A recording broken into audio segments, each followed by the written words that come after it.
Alright, so what we're going to be looking at in this lesson is we're going to be looking at what the cabinet does for the president. Alright, so first off, let's start off with looking at the White House staff. The White House staff is managed by the Chief of Staff and includes 600 people who work at the White House. The key staff departments include the Office of Communications, Legislative Affairs, Political Affairs, and Intergovernmental Affairs. So when we kind of look at those just by the Office of Communications, they're going to deal with obviously communication, their press releases, things like that. Legislative affairs, they're going to be working hand in hand with Congress to try and get the types of legislation passed that the president sees as necessary. Political affairs, kind of dealing with political parties and things like that. And then intergovernmental affairs, how do you deal with different governmental agencies? How do you deal with different levels of government and states and things like that? The White House staff also includes support services of scheduling, personnel, so that's the hiring and firing of people and things like that, the Secret Service, and policy offices of the National Security Affairs, Domestic Policy Affairs, and Cabinet Secretaries. So let's look at some of the basics of the Cabinet. The Cabinet is made up of the President's 15 major executive departments, the Vice President, and several other top officials. The original Cabinet included the Department of State, the Department of War, the Department of Treasury, and the Attorney General. We no longer call it the Department of War, we call it the Department of Defense. But if we look at that, Thomas Jefferson is the original Secretary of State, Henry Knox is the original Department of War, Alexander Hamilton is the original Secretary of the Treasury, and the original Attorney General is Edmund Randolph.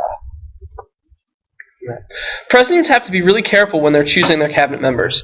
They have to balance political, social, and management considerations. So let's look at a few of these different things, kind of a little bit more detail. One, experience. You've really got to manage and you pick people who have a lot of experience within their field, because if you're going to take advice from them, you want to make sure that they're experts in what they do. And the more likely an expert means that you're going to have some experience and extensive experience in these concepts. Geographic representation.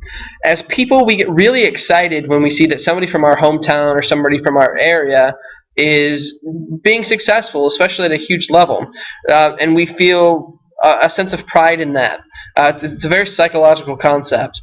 So you want to pick people from different geographic regions within the United States for that reason, to try and get people to buy in, to get a diverse perspective and things like that. But a lot of it has to do with making sure that the entire country feels like they're a part of what's going on. You have to balance the concept of race. You have to make sure that you are picking people of different races once again, so that you don't alienate people of different races and you don't make them feel like they're part of it. So you want to make sure that you fully represent what's going on. And that's the same concept with gender representation. You want to have both men and women as part of your cabinet, so you're not perceived as being discriminatory to one of those groups. So the cabinet's background and benefits. The general characteristics of a cabinet member: they are generally college graduates, they have advanced degrees, and they are leaders in fields such as business, industry, law, science, or education. So they are going to be people that have a lot of experience in that respective field, and then they are going to be appointed to cabinet-level positions that kind of mirror those strengths and experiences. Secretaries earn about $161,200 a year. So to become a cabinet member, you have to be nominated into that position. Presidents usually begin to vet prospective cabinet members long before inauguration. Vetting is the process of determining interest and qualifications for a cabinet position. Once prospective members have been chosen, there may be a leak of information to the press, which is also known as a trial balloon. And these leaks are normally intentional, and they're designed to determine what Congress is going to think about those appointments and what the rest of the American people think about those appointments. So when you think about that vetting process, let's go back to that for a second, that when you vet a prospective candidate, then you are going to just make sure and try and determine that there's no skeletons in their closet, that they've done everything legally. One of the big issues that came up under Obama when he was appointing his first cabinet was that there were a lot of people that didn't pay their taxes correctly, and that kind of shut them out with the ability to be able to actually participate in an election. Or as a cabinet member. So these, and then the leaks, once again, the leaks are normally intentional. That's where, when you hear a story of, well, we got this information from such and such White House staff, or a White House source or somebody within the government, and they're really nondescript about who that was, most of the time that's information that the White House actually wants to get out, and it's not something where somebody's actually breaching trust. They want to get it out so that way, you can think about it.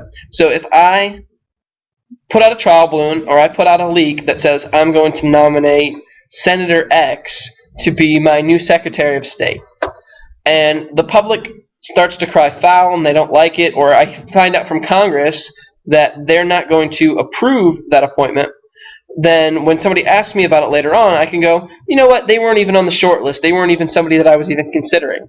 So it allows you to distance yourself from some of these things. And then if you find out that everybody likes that individual, then you go, absolutely, that's totally who we were planning on putting in there. All right, confirmation. Once candidates have been successfully chosen, they are then taken to confirmation hearings. These hearings are used to look at the background of a candidate, and these are normally routine and go quite smoothly.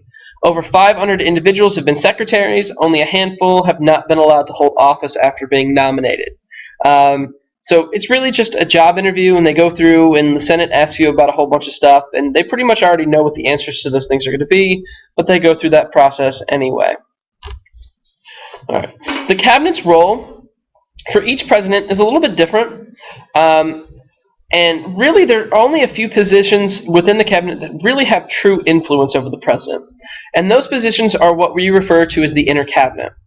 The positions that are part of the cabinet that are considered to be part of the inner cabinet are the Secretaries of State, Defense, Treasury, and Attorney General.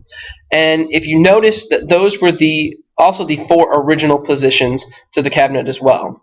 So all of those different things that we talked about that the president is going to weigh and try to determine who they're going to put in the cabinet, a lot of those things are thrown out when it comes to these 4 positions. Because these are the 4 people that the president can absolutely trust with everything. These are the 4 people that he has to rely on the most and are responsible for the most critical things that are going on within our country. So the president is going to choose cabinet members for these positions that they can outright trust and that they know that they are all going to be on the same page when decisions are being made. All right. There are some reasons why the cabinet's role can be limited within a president's administration, and a lot of it has to do with the nature of how they select these individuals and who they are. Because you got to think about it. Cabinet members aren't just going to be allegiant to the president, especially if you're choosing people from different parties or different ideologies and things like that. They're really going to have 3 main allegiances. They're going to have an allegiance to their field, they're going to have an allegiance to Congress, and they're going to have an allegiance to special interest groups. They have an allegiance to their field, obviously, because they're professionals for that field, and they want to see that their field is furthered and that their field is looked at as being extremely important. They're going to have an allegiance to Congress. And the reason that they're going to have an allegiance to Congress is because Congress is the one that spends the money. All right, and you've really got to kind of work it in with Congress and make sure that you're on their good side so that they'll give you the money that you want to do the programs that you want to implement. All right, and you're going to be beholden to special interest groups because they're the ones that are also going to try and lobby Congress to make sure that you get what you want. All right. It's also really hard to keep sensitive matters secret within 15 members. Think about yourself. Do you have 15 friends that you know that you could tell everything about your life to and know that there's no way that that information is going to get out to everybody else? I know I personally don't, and I would venture to guess that most people throughout the world don't have 15 close friends that they can tell something to and that information not get out to everybody. So it's hard for them to trust everybody, and that's why the roles of the inner cabinet are very, very important.